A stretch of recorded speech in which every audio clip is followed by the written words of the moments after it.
Hey, amazing fans! Welcome to another relaxing moment with VIVA'S stories. Before we dive into the drama, don't forget to subscribe, smash that like button, and share your thoughts in the comments. Your support means the world to us. Now, grab a seat, sit back, relax, and let's journey into the story together. The wind whispered through broken shutters as Evelyn Mwangi stood before the creaking iron gate of the house she never asked for. 40 minutes from the closest town, buried in the dry folds of rural Kenya, it waited like a sleeping ghost. She stepped through. Weeds curled around the gate hinges, climbing toward the rusted nameplate that read, Miriam's Peace. Her aunt's house. The aunt who hadn't spoken to her in 12 years. The air inside was thick with dust and grief. Wooden floors sagged under her feet. Termites had feasted on the windowsills. The kitchen smelled like mold and memory. A single family photo remained nailed to the hallway wall, Evelyn at 8, grinning beside Aunt Miriam. Before everything went wrong, Evelyn didn't come to fix anything. Not the house. Not herself. She placed her lone suitcase by the door and collapsed into the creaky armchair in the corner. The silence was so complete it felt like punishment. She reached for her journal and wrote 5 words, "At least no one knows me." The storm arrived without warning, thick clouds, wind snapping through trees, and then sheets of rain. Evelyn lit a candle. The power had long abandoned the house, like everyone else. As the clock neared 8 p.m., thunder cracked like bones overhead. Then came the knock. Not hesitant. Not polite. Just 3 sharp raps against the metal gate. She wrapped herself in a sweater and grabbed a flashlight. Out on the porch, she squinted through the downpour. At the gate stood 5 figures, barely visible, soaked through. A girl, maybe 16, stood in front. A worn sweater clung to her thin frame, her arms braced around 2 small children. Behind her, a boy who looked about 12 stood stiffly, protecting a younger child who was coughing into his hands. They didn't say a word. Evelyn hesitated, heart pounding. Everything in her screamed not to get involved. Still, she opened the gate. The older girl met her eyes without flinching. The younger ones huddled close together, shivering. They carried nothing but a plastic bag filled with wet clothes and a stuffed animal missing an eye. Without thinking further, Evelyn stepped aside. They entered the gate, dripping and barefoot. The girl spoke finally, not an introduction, not a plea, just a quiet sentence. "We just need somewhere dry tonight." Evelyn nodded once. The fire crackled weakly. Rain hammered the roof as Evelyn passed around chipped mugs of warm lemon water. Sugar had run out weeks ago. The children barely spoke. Only the girl, Maya, said her name. Her brothers sat stiffly, their hands curled around their mugs like they expected them to be taken away. The twins, Kato and Kemi, 5 years old, had fallen asleep on the floor, tangled together under a woven kikoi. Tendo, the boy with sharp eyes and clenched fists, hadn't removed his hoodie or spoken since they arrived. Zuri, the one who'd coughed earlier, kept looking at the front door as if ready to run. Evelyn didn't ask for their life stories. She simply pointed out the dry spots in the house and said they could sleep there. She gave them towels. Showed them how to flush the toilet. It groaned like it was dying. The next morning, she found Maya in the backyard gathering sticks. The others played with a scruffy stray dog that had wandered onto the property. The children named it Morabu. Maya didn't smile when Evelyn brought her a plate of leftover ugali and sukuma wiki. She just nodded. "We move around a lot," she said flatly. This was just another place to stay dry. Evelyn didn't answer. She wasn't ready to admit she didn't want them to leave yet. That night, she wrote in her journal, 5 strangers. 1 dog. This house was empty. Now it's full of noise. I don't know if I'm annoyed or alive. 2 social workers stepped out, their expressions polite but exhausted. They asked Evelyn how long the children had been there. She told the truth. Beatrice, the lead officer, explained the situation. The kids had been in and out of foster homes for nearly 2 years. Maya had refused separation. That's why they ran. "They'll be split up," Beatrice said, "unless someone takes them in as a unit. It's rare to find anyone willing." Evelyn folded her arms. "They can't stay here. I'm not capable of that. It's temporary, Beatrice said, sliding the papers onto the kitchen table. 90 days. You'd be a legal guardian, not a parent. Maya stood at the doorway, the others behind her. She didn't beg, didn't plead, just waited. Zuri's eyes flicked between them all, already preparing for goodbye. Evelyn stared at the forms. The pen trembled slightly in her hand. I didn't move out here to save anybody, she said under her breath. I came to disappear. Still, she said. And something shifted. Something irreversible. Kemi flooded the bathroom trying to bathe the dog. Kato tried to cook ugali with powdered milk. Tendo hoarded slices of bread under his pillow. Evelyn found sugar ants marching in formation across the kitchen tiles. Zuri refused to sleep unless every light was on. Maya refused help, even with her brothers.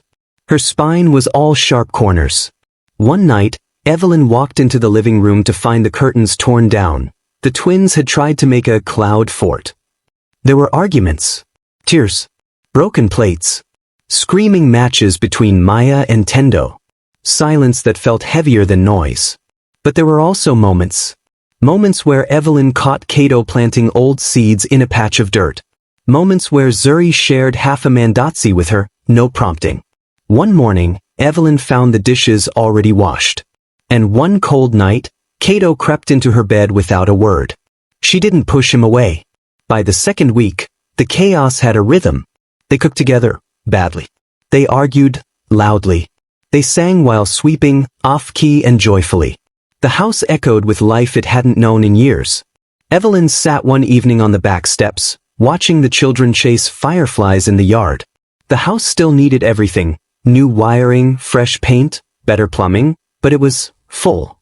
Later that night, she returned to her journal. Her handwriting trembled but didn't stop.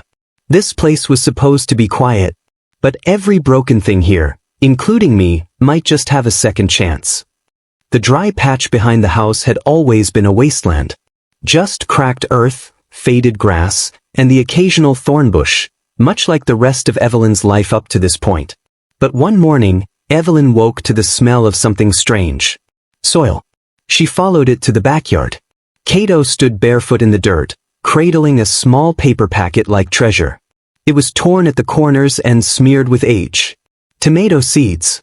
From a rusted drawer they'd found in the pantry. He held it like hope. What are you doing? Evelyn asked, half curious, half bracing for disaster. He looked up, dirt on his cheeks like war paint. Making something. Over the next week, the other children joined him. Zuri fetched water with a jerrycan. Kemi and Kato dug holes and stuck seeds into the earth with ceremony. Tendo, at first skeptical, started building a fence from scrap wood. Even Maya helped, silently, methodically, clearing weeds like she was purging something from her own chest. Evelyn stood at the porch, arms crossed, watching them fight, sweat, and laugh. There was no real plan. No guarantee anything would grow. But there was movement. At dinner, they passed around sukuma soaked in garlic, the scent rich, the mood lighter.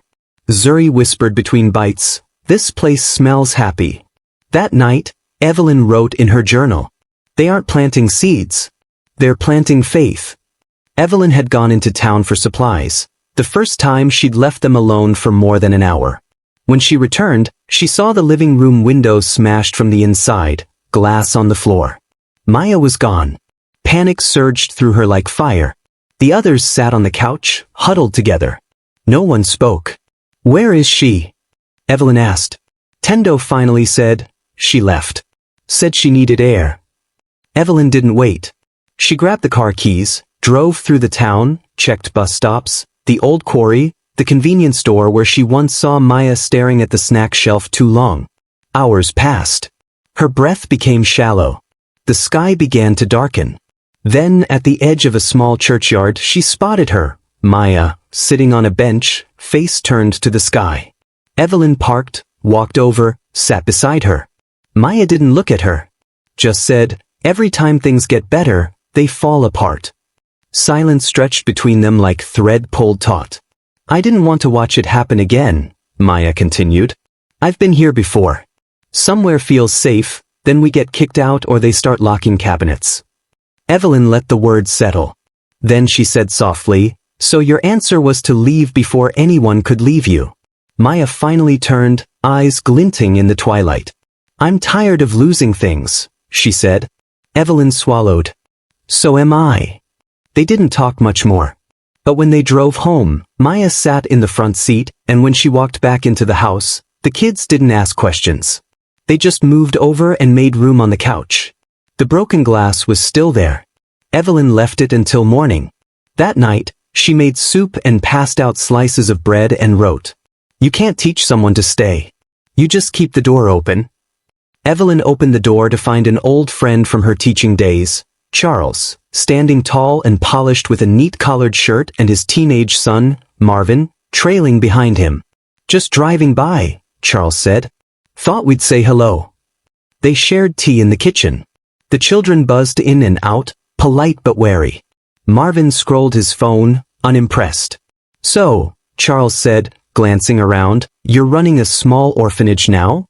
Evelyn stiffened. "They're staying with me. It's temporary." Marvin scoffed under his breath. "Looks like you're playing house." Tendo heard it. Maya heard it. Everyone heard it. The room shifted. After they left, Evelyn walked back into the living room to find duffel bags out. Maya had packed the twins' clothes. Tendo stood at the door, jaw clenched. "We won't be pitted," Maya said. "You're not." Evelyn cried too loud. "You're not a project." Zuri stood in the hallway, tears slipping quietly down his cheeks. "I just thought this time," he whispered. Evelyn walked over, knelt beside him. "You're not leaving. Not unless you want it. This is your home." Maya stared at her, arms still crossed. "Is it?" Evelyn didn't blink. "Yes." Slowly, the bags were unpacked. Evelyn sat on her bed that night, heart trembling. She realized how thin the thread still was, how fast everything could fall apart. In her journal she wrote, "The house doesn't keep them. Love does. I need to say it. Show it. Choose them fully." Chapter 9. The Letter. Evelyn returned from town 2 days later with groceries, and a strange silence. The twins weren't fighting. Zuri wasn't singing. The garden lay untouched. The house felt still, unnatural. On the kitchen table sat a folded piece of paper with her name written in Maya's handwriting. She opened it with shaking hands. "Evelyn, we didn't want to say goodbye in person. You've done enough for us. Maybe more than anyone else ever has.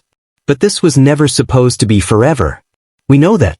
And we don't want to wait for the day you change your mind. Thank you for showing us what a home feels like, even if it's temporary. Love, Maya, for all of us." Evelyn dropped the letter, bolted out the door. Tires kicked up gravel as she drove. She didn't know where they'd go. The church? The roadside? A bus station? Then she remembered the field, the place near the school where they'd gone to watch fireflies once. And there they were. 5 kids. 1 old dog. 1 half-deflated soccer ball. They looked up as her car skidded to a stop. "You don't get to decide this alone," she said, breathless. "You're not leaving. Because I want you. All of you. Not as a guest. Not as a responsibility. As my children." No one spoke. Then Kemi ran to her. Then Kato. Tendo sighed, shoulders loosening. Zuri beamed. Maya just stared. "You sure?" Evelyn nodded. "I've never been more sure of anything." The courtroom smelled of paper and polish. Evelyn stood alone on one side of the bench.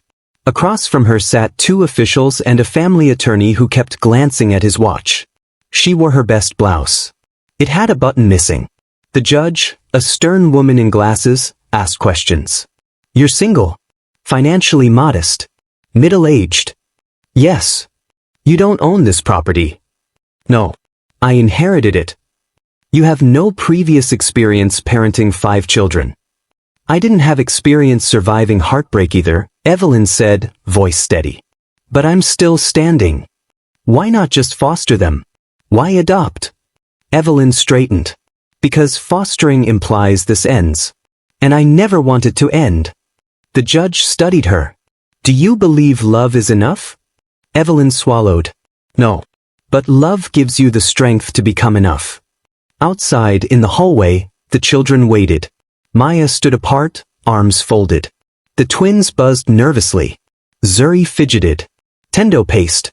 When the doors finally opened, Evelyn walked out slowly.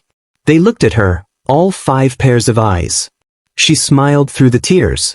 Welcome home. Officially. Screams. Punks. Morbo barked. Back at the house that night, they ate cake from plastic plates and danced barefoot in the kitchen. Evelyn picked up her pen and wrote, "Family is not made by blood.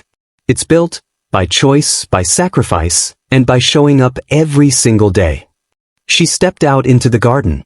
5 tomato plants had started to bloom. She renamed the house that night, the House of 5 Trees. The garden flourished, green and lush with vines winding through the wooden fence. The tomato plants bloomed red, a symbol of growth against all odds. Inside, walls once bare and cracked were adorned with crayon drawings, family photos, and handmade crafts. Evelyn's worn journal rested on the kitchen table, full of sketches and plans. The children thrived. Tendo proudly wore a science fair badge pinned crookedly to his shirt, and Kemi chattered confidently, her words flowing smoother every day. Zuri hummed softly while reading aloud, and the twins danced through the house like little hurricanes. Maya had become quieter, yet stronger. She started tutoring other foster kids at school, determined to break the cycle of broken homes. One evening, Evelyn stood by the window, watching the children play under the fading sun. A sudden knock startled her. Standing at the door was a social worker with a smile softer than expected. "The adoption is finalized," she said gently. "This house is officially yours, and theirs." Evelyn blinked back tears. The paper walls had become walls of love. That night, they celebrated with cake and dancing, laughter echoing through the rooms. Evelyn whispered, "This house is ours now." The house bore witness to scraped knees, first crushes, late-night talks, and quiet victories. Tendo won a science award for inventing a solar water heater. His proud smile lit the school auditorium as Evelyn cheered the loudest. Kemi's speech grew clearer, words now strong and confident, her laughter filling the kitchen. Zuri took a part-time job at a local cafe, saving money for college. Maya started a mentorship group for foster girls, drawing from her own scars and strength. On weekends, the family gathered around the table to plan, argue, and dream. Evelyn watched them grow like rivers carving through stone, steady, unstoppable. The house was no longer just a shelter, it was a beacon of resilience. Zuri, working his shift at the cafe, noticed smoke curling from the kitchen. Flames quickly grew. Without hesitation, he grabbed the fire extinguisher, ushered customers out, and called emergency services. When the fire alarm sounded at home, Evelyn's heart stopped. She raced to the house, fear gripping her. Minutes later, firefighters arrived with Zuri at their side, soot smudged on his face but eyes fierce with determination. The community hailed him a hero, not just for bravery, but for protecting a family that many had once written off. That night, as the house rested, Evelyn looked at Zuri and whispered, "You saved us all." Evelyn was invited to speak at a national parenting summit. She stepped onto the stage, unsure what to expect. The crowd quieted as 5 figures entered behind her, her children, now adults. Maya, a lawyer advocating for foster children. Tendo, a doctor working in rural clinics. Zuri, an educator reshaping schools. Kato and Kemi, social workers empowering youth. Each introduced her with pride and love. The audience erupted in applause. Evelyn's voice trembled as she spoke. "This house once felt like the end of my story, but it was the beginning. They didn't just need me, they rebuilt me." Evelyn sat at her desk, pen in hand, finalizing her journal. "This house once felt like the end of my story, but it was the beginning. I didn't save them, they saved me. Together, we grew stronger, rooted in love and resilience." She closed the book gently, the sounds of laughter and footsteps filling the rooms. Outside, the trees swayed in the breeze, 5 strong, enduring, and alive. Thank you for watching. Make sure you like and subscribe. Don't forget to turn on the notification bell for newly created content.